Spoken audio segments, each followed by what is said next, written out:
¿Y si todo lo que creías sobre la caída de Lucifer fuera una mentira cuidadosamente construida? En Etiopía existe una versión prohibida. Los primeros cristianos africanos preservan una verdad posiblemente tan peligrosa que Occidente tuvo que silenciarla durante siglos. Donde Jesús no es blanco sino negro, y esta historia cambia todo lo que Roma te enseñó. Etiopía no es simplemente un país más en el mapa africano. Es un archivo viviente de la fe cristiana. Un testimonio inquebrantable de lo que el cristianismo fue antes de que los concilios y los imperios decidieran qué era verdad y qué debía ser olvidado. Entre las montañas de Aksum y las iglesias talladas en roca de la Libela, sobrevive algo que Occidente intentó enterrar. Mientras Europa reducía su Biblia a 66 libros en el caso protestante o 73 en el católico, la Iglesia Ortodoxa Etíope Tewahedo mantuvo 81 libros sagrados, no por rebeldía, sino por fidelidad. Preservaron lo que Roma llamó apócrifo, pero que para ellos siempre fue palabra de Dios. Entre esos textos se encuentra el libro de Enoc, citado por el apóstol Judas en el Nuevo Testamento. Este libro describe a los ángeles vigilantes que cayeron, no por orgullo como nos enseñaron, sino al seducir a la humanidad y compartir conocimientos prohibidos. Habla de gigantes, de corrupción angelical y de un juicio divino que aún estaba por venir. También está el libro de los jubileos, conocido como el Pequeño Génesis, que detalla el tiempo sagrado y el papel de los ángeles en la creación. Este texto revela una cronología celestial que expande nuestra comprensión del bien y del mal, mostrando que la batalla espiritual comenzó mucho antes de Adán y Eva. Están los libros de Mecabián, diferentes de los macabeos griegos que conocemos. Estos textos etíopes exhortan a la fidelidad en medio de la prueba, a permanecer firmes cuando todo parece perdido. Y está el Kebra Nagast, la gloria de los reyes, que conecta el trono etíope con la línea de sangre de Salomón y la reina de Saba, mientras Roma quemaba pergaminos que no se ajustaban a su narrativa imperial, Etiopía los copiaba a mano con devoción. Mientras Occidente debatía en concilios políticos qué textos servían al poder y cuáles debían desaparecer, monjes etíopes recitaban el libro de Enoc bajo la luz temblorosa de las velas. La fe sobrevivió allí porque nunca se dobló ante el imperio, nunca cambió su verdad por conveniencia política, nunca vendió su alma por el favor de los reyes. Como está escrito en Juan 8:32, conoceréis la verdad y la verdad os hará libres. Etiopía eligió la libertad de la verdad por encima de la seguridad de la mentira. Durante siglos, el arte occidental representó a Jesús como un hombre europeo, piel clara, ojos azules, cabello rubio y sedoso, semblante imperial.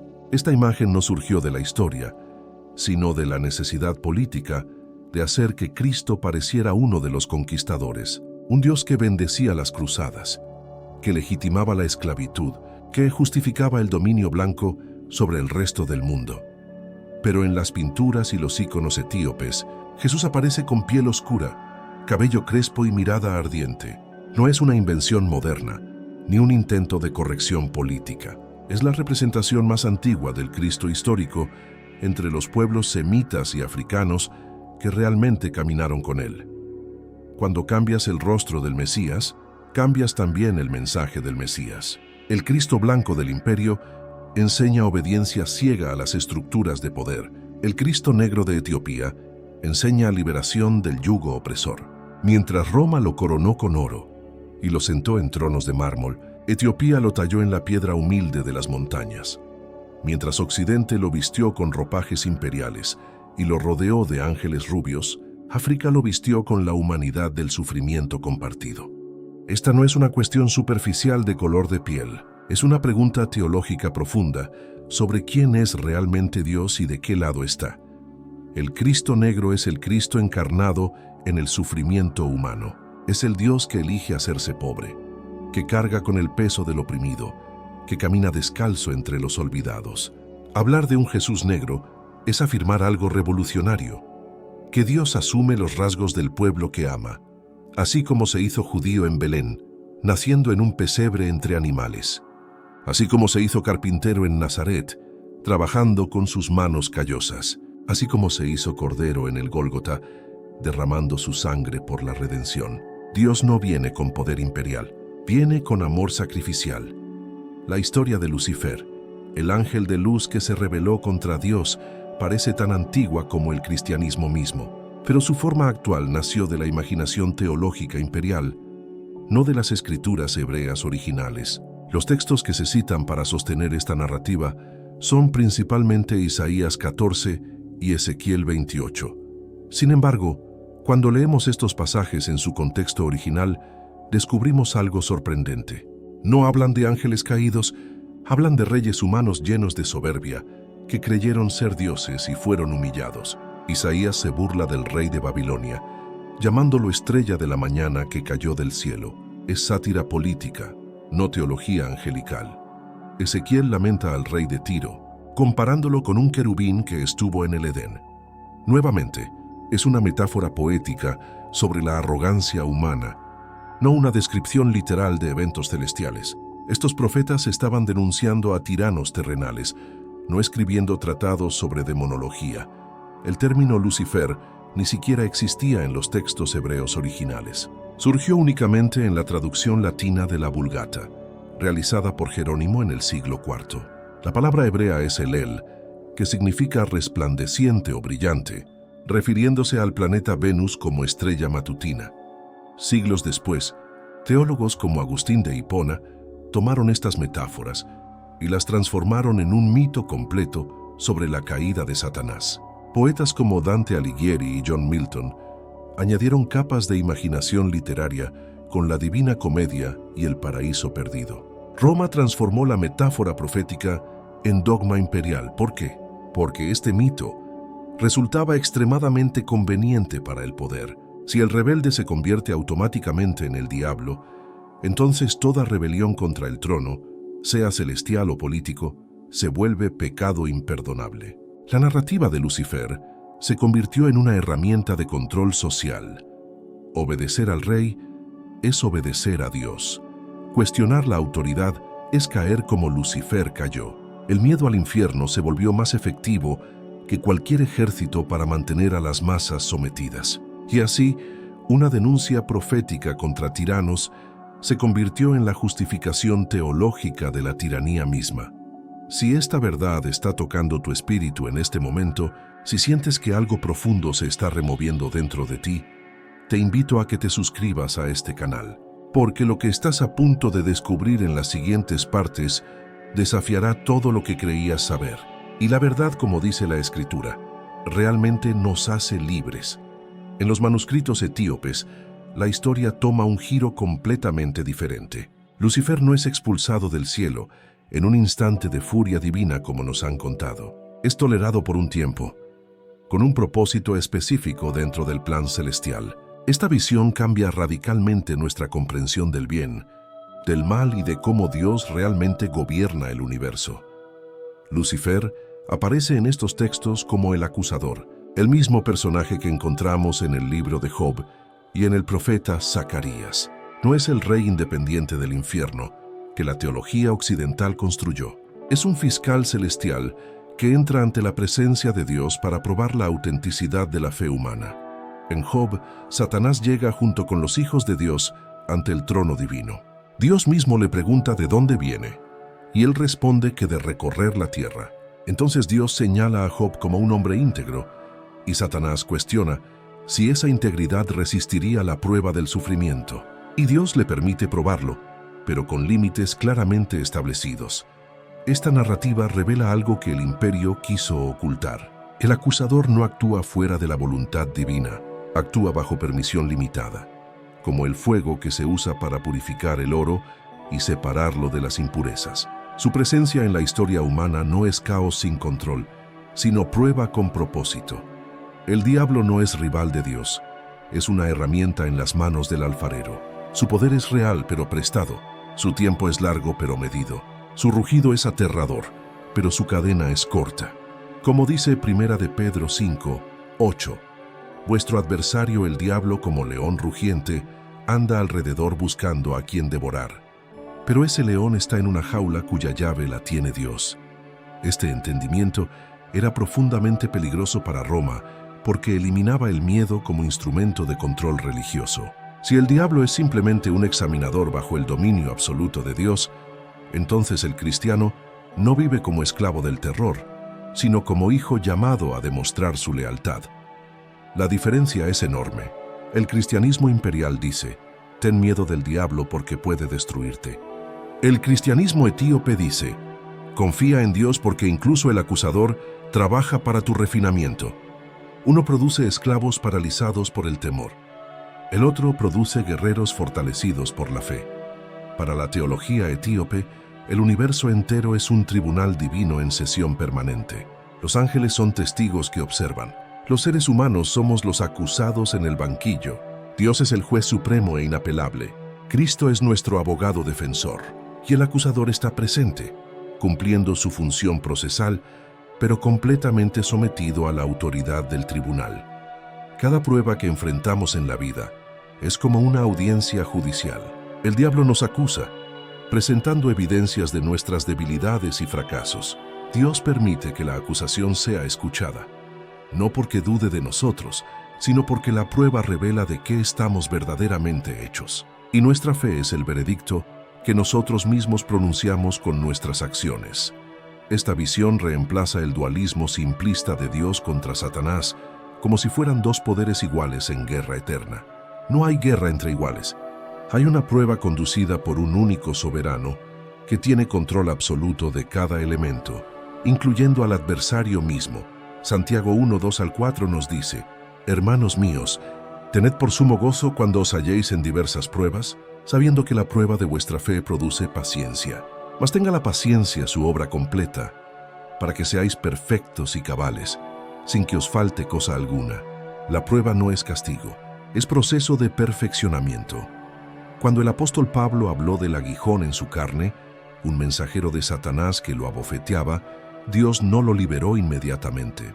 Le dijo: bástate mi gracia, porque mi poder se perfecciona en la debilidad. Incluso el tormento satánico servía al propósito divino de mantener a Pablo humilde y dependiente de la gracia. La fe africana preservó esta comprensión del Cristo de la compasión que camina con los que sufren.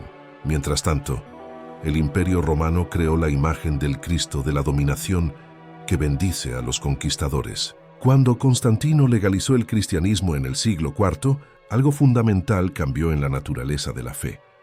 La cruz dejó de ser el símbolo de los mártires perseguidos y se convirtió en el estandarte de los reyes perseguidores. La imagen del Cristo servidor fue gradualmente reemplazada por la imagen del Cristo César.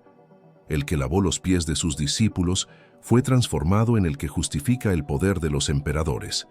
Pero en Etiopía, Cristo continuó siendo representado como negro y sufriente. Siguió siendo el símbolo de un Dios que elige caminar con su pueblo en el valle de lágrimas, no el Dios que observa desde un trono distante e indiferente. Un Cristo blanco imperial corona y legitima los imperios terrenales. Un Cristo negro liberador quebranta las cadenas y libera las almas cautivas. Esta diferencia teológica atravesó los siglos con consecuencias devastadoras. Cuando millones de africanos fueron esclavizados y transportados a América, sus captores cristianos les mostraron imágenes de un Dios blanco. Los esclavizadores usaron la religión como herramienta de sometimiento, enseñando que la piel oscura era maldición de Cam y que la esclavitud era voluntad divina. Muchos creyeron esa mentira durante generaciones, pero cuando algunos descubrieron la visión etíope del cristianismo, cuando vieron por primera vez íconos antiguos de un Cristo negro rodeado de santos africanos, algo se rompió en sus cadenas interiores. Comprendieron con claridad transformadora: Dios no se parece a nuestros opresores, Dios se parece a nosotros. Y así la fe dejó de ser instrumento de opresión para convertirse en fuerza de resistencia. El Evangelio recuperó su poder original de liberar a los cautivos y proclamar el año del favor del Señor. Como Jesús dijo en Lucas 4:18, el Espíritu del Señor está sobre mí, por cuanto me ha ungido para dar buenas nuevas a los pobres, me ha enviado a sanar a los quebrantados de corazón, a pregonar libertad a los cautivos. El occidente cristiano moldeó cuidadosamente el mito de Lucifer para que sirviera a la obediencia ciega. Desobedecer al poder establecido es caer como cayó Lucifer predicaban los púlpitos imperiales. Cuestionar al rey es cuestionar a Dios mismo. Rebelarse contra la injusticia es pecado de orgullo satánico. Pero en Etiopía la historia se cuenta de manera inversa. La caída no es el castigo inevitable del rebelde que cuestiona. La caída es la prueba que los fieles deben atravesar para demostrar que su fe es genuina. Roma transformó el miedo en doctrina para paralizar. Etiopía transformó la prueba en camino de fe para fortalecer. Uno mantiene al pueblo perpetuamente sometido, esperando migajas de aprobación de las autoridades religiosas y políticas. El otro hace al pueblo espiritualmente resiliente, capaz de mantenerse en pie cuando todo a su alrededor se derrumba. Uno produce seguidores, el otro produce vencedores. Los concilios eclesiásticos que formaron el canon occidental de la Biblia no fueron eventos puramente espirituales, guiados únicamente por el Espíritu Santo. Fueron reuniones profundamente políticas donde el poder imperial tuvo voz determinante sobre qué libros serían considerados sagrados y cuáles serían descartados como herejía. Nicea en el año 325, la Odisea en el 363, Cartago en el 397 y siglos después el Concilio de Trento en el 1545.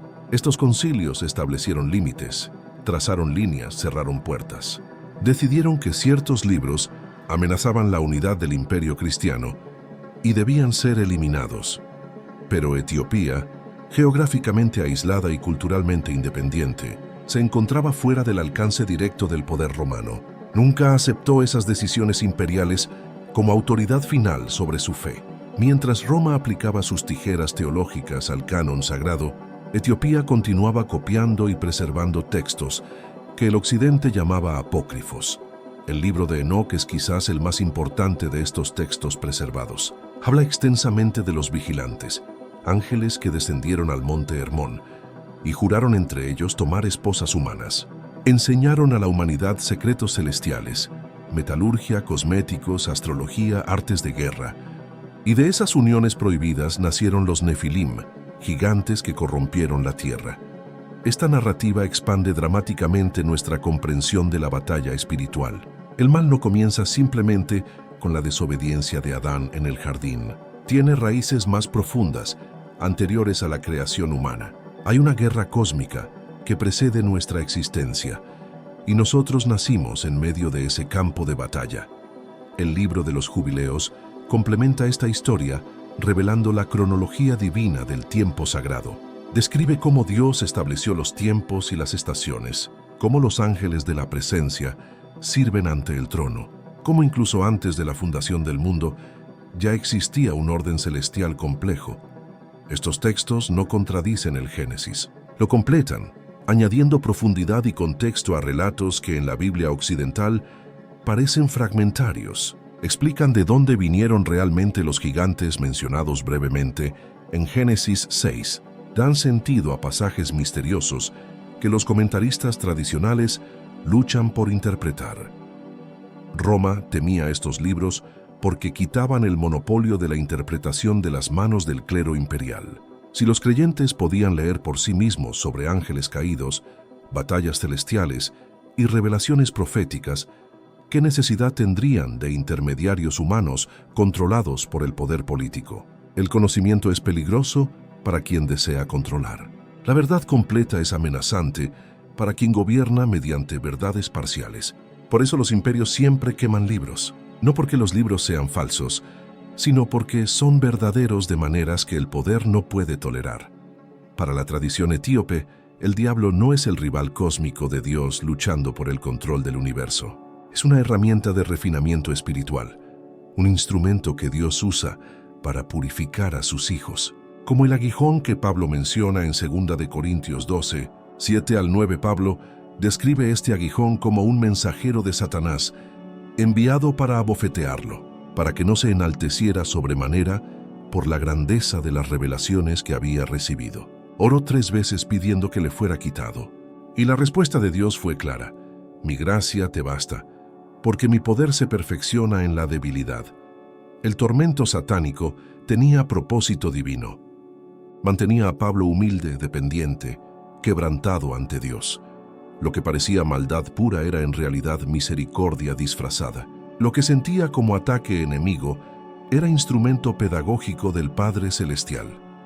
Esta comprensión transforma completamente cómo enfrentamos las pruebas y tentaciones. Si cada ataque tiene permiso divino y propósito redentor, entonces no somos víctimas indefensas de fuerzas oscuras fuera de control. Somos hijos siendo formados por un Padre que conoce exactamente qué presión aplicar para moldear nuestro carácter. El acusador revela lo que está escondido en nuestro corazón, como el fuego que separa el oro de la escoria. La tentación muestra si nuestra fe es oro puro o simplemente pirita brillante. El diablo no tiene poder para destruir lo que Dios está construyendo. Solo tiene permiso para probar si lo construido es auténtico. Lucifer es la sombra que hace brillar más intensamente la luz verdadera. Es el espejo que expone nuestro corazón real, no el que pretendemos tener en público. Su poder es genuino pero limitado. Su rugido es aterrador pero su tiempo es medido. Su maldad es real, pero está completamente subordinada a la soberanía absoluta de Dios. Proverbios 17:3 dice: El crisol para la plata y la hornaza para el oro, pero Jehová prueba los corazones. La tentación no es el fin del camino cristiano. Es el horno donde se decide si el oro de nuestra fe es verdadero o falso. Etiopía resistió donde otras naciones cedieron ante la presión imperial. Cuando Roma exigía uniformidad doctrinal y Bizancio prometía protección a cambio de sumisión teológica, Etiopía respondió con silencio digno y fidelidad inquebrantable a lo que había recibido de los apóstoles. Sus iglesias talladas directamente en la roca montañosa siguen en pie hasta el día de hoy. Son monumentos vivientes de una fe que no se dobla, que no negocia, que no vende su herencia por conveniencia temporal. La Libela, con sus 11 iglesias excavadas en una sola pieza de piedra, es testimonio de una devoción que literalmente mueve montañas. Mientras el imperio construía catedrales opulentas de mármol importado para impresionar y dominar, Etiopía tallaba cruces simples de madera de olivo. Mientras Roma decía conquista en el nombre de Dios, Etiopía respondía persevera en el nombre de Dios.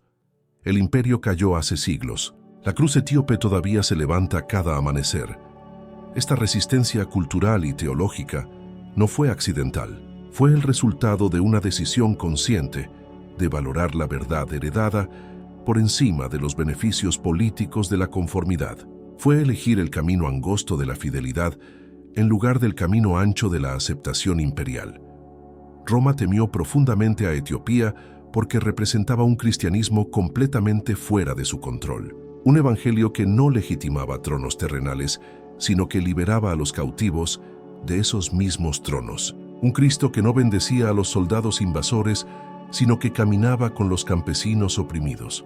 Cuando Europa colonizó África a partir del siglo XV, llevó consigo la imagen cuidadosamente construida de un Dios blanco y de una fe que justificaba el sometimiento de pueblos enteros. Los misioneros predicaban obediencia a los amos terrenales como obediencia a Dios. El cristianismo se convirtió en herramienta de conquista, pero cuando los pueblos africanos esclavizados descubrieron la existencia del Cristo etíope, cuando vieron con sus propios ojos que el cristianismo no había sido siempre una religión del hombre blanco, algo poderoso se despertó en sus espíritus. Comprendieron que Dios no estaba del lado de los dominadores. Dios estaba con ellos, caminando en su sufrimiento.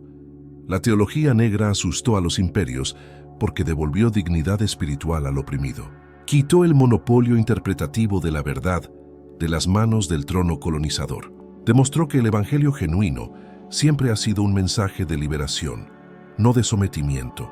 Y un pueblo que se sabe amado por Dios es imposible de esclavizar permanentemente. Como dice Gálatas 3:28, ya no hay judío ni griego, no hay esclavo ni libre, no hay varón ni mujer, porque todos vosotros sois uno en Cristo Jesús. El evangelio verdadero borra las categorías de poder que los imperios construyen para justificar la opresión.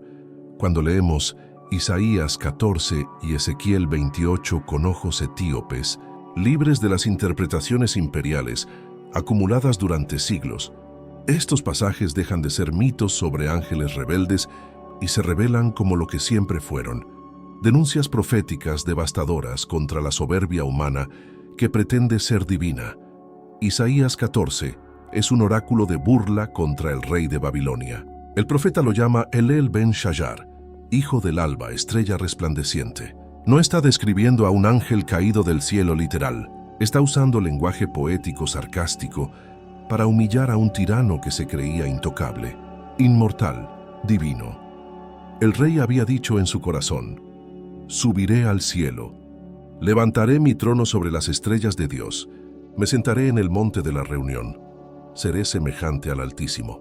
La respuesta profética es aplastante: has sido derribado hasta el Seol, hasta lo más profundo del abismo. Los que te vean te contemplarán diciendo: ¿es este el hombre que hacía temblar la tierra?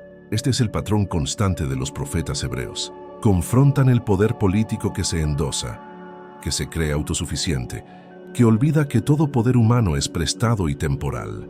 Nabucodonosor aprendió esta lección comiendo hierba como animal, hasta reconocer que el Altísimo tiene dominio sobre el reino de los hombres.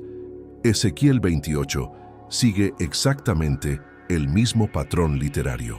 Es una lamentación contra el rey de Tiro, comparándolo con un querubín protector que estuvo en el Edén, jardín de Dios. Caminó entre piedras de fuego. Fue perfecto en sus caminos desde el día en que fue creado, hasta que se halló maldad en él. ¿Habla esto de Satanás antes de la fundación del mundo? No.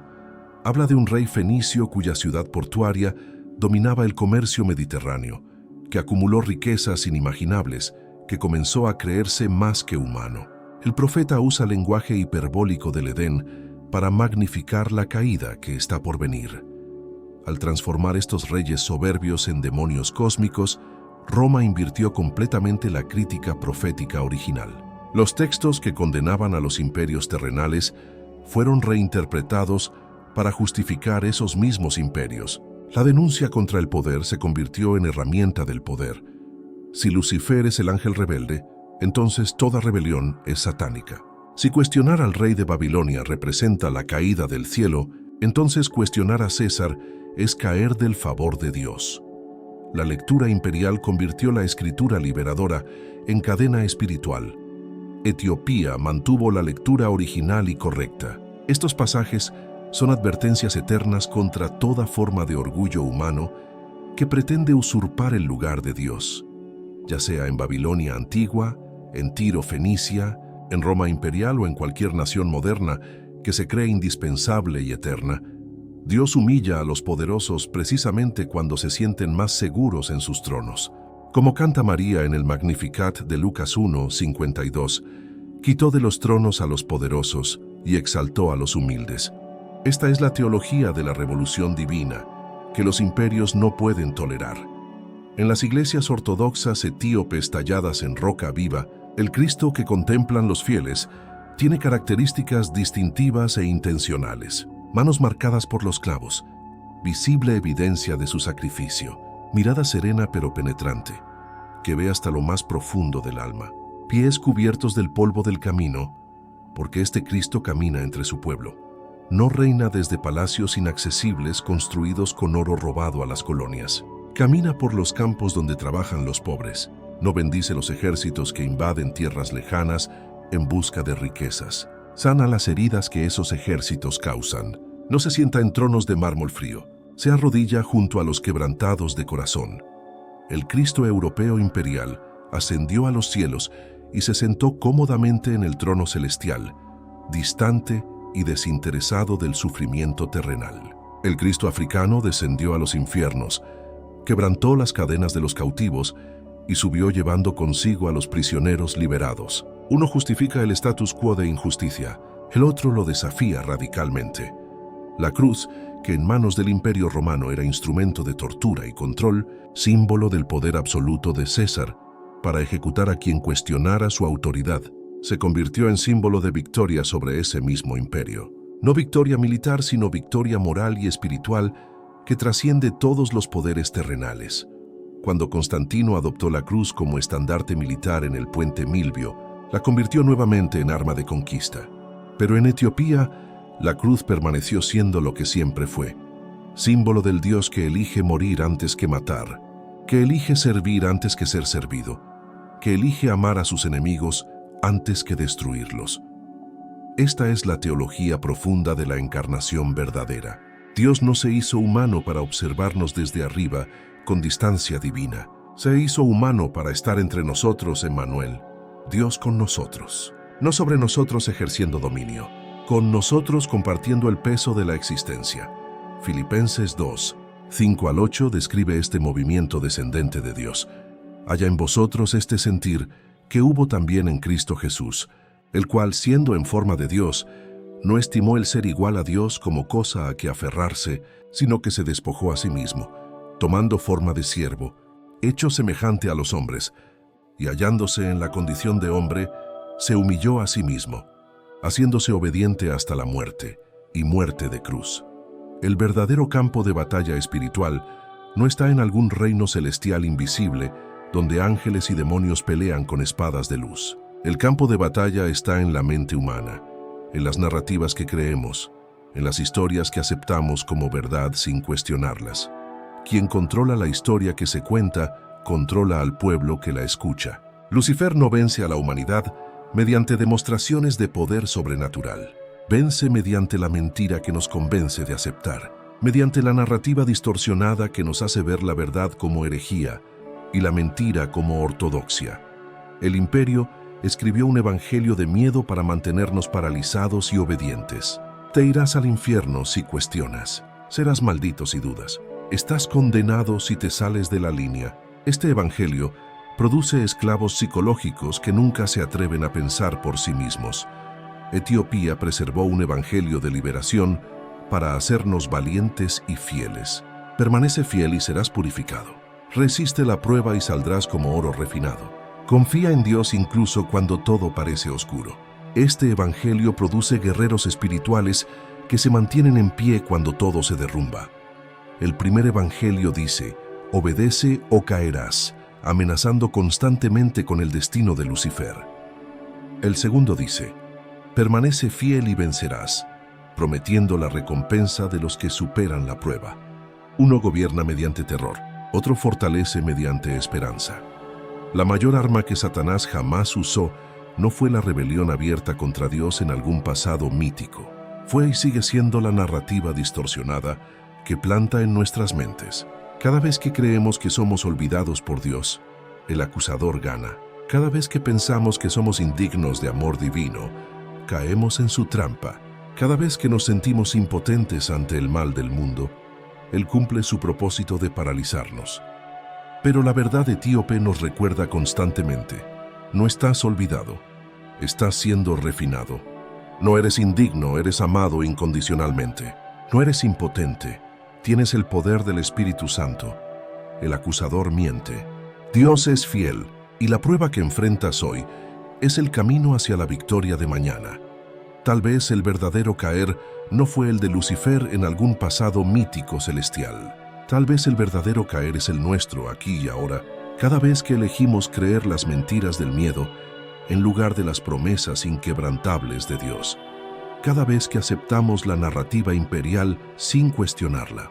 Cada vez que olvidamos que somos hijos amados, no esclavos aterrorizados.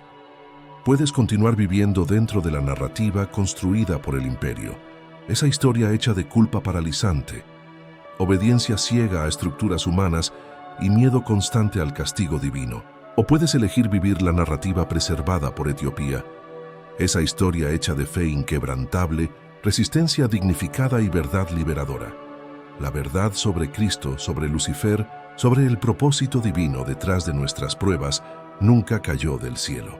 Simplemente fue enterrada, silenciada, olvidada intencionalmente por quienes preferían un pueblo controlado a un pueblo libre. Pero lo que se entierra puede ser desenterrado. Lo que se silencia puede volver a hablar. Lo que se olvida puede ser recordado. La elección está frente a ti en este momento. Seguir al Cristo del trono imperial o al Cristo de la montaña etíope. El Cristo del miedo que te mantiene sometido o el Cristo de la libertad que te llama a levantarte. No son el mismo Cristo. Uno fue construido por el poder para el poder. El otro fue preservado por los fieles para los sedientos de verdad. Hermanos y hermanas, hemos llegado al final de este viaje por las verdades ocultas que Etiopía guardó para nosotros. Si este mensaje tocó algo profundo en tu espíritu, si sentiste que una luz se encendió en medio de la oscuridad que te habían vendido como verdad, te pido que escribas en los comentarios una sola palabra: verdad. Suscríbete a este canal para seguir descubriendo las verdades que el cristianismo institucional prefiere mantener enterradas. Dale like a este video para que más personas puedan encontrar este mensaje liberador. Comparte este contenido con quienes sabes que están buscando respuestas reales, no respuestas cómodas. Y sobre todo, continúa este camino de descubrimiento. En la pantalla aparecerán más videos que seguirán removiendo los velos que cubren la verdad. Porque la verdad, como dijo Jesús, realmente nos hace libres. Y un pueblo libre en la verdad es lo que más temen los imperios de este mundo.